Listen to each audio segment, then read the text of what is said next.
Ja, als je nu wat in de winkel koopt en je koopt iets in Leeuwarden of in Sneek of in Lemmer of in Harlingen of waar dan ook, dan smaakt het eigenlijk altijd precies hetzelfde. Dus je koopt iedere keer hetzelfde product, behalve als je in Friesland een oranjekoek koopt bij de bakker.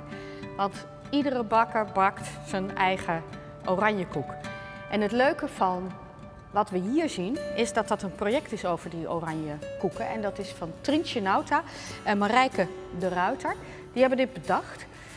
En het idee achter dit project is dat er 100 oranjekoeken gefotografeerd worden. Bij alle bakkers in Friesland die oranjekoeken bakken.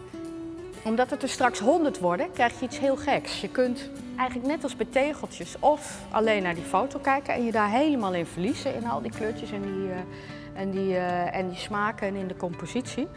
Maar als je ze allemaal bij elkaar ziet, dan is het ook weer prachtig. Daar kun je je ook weer helemaal in verliezen.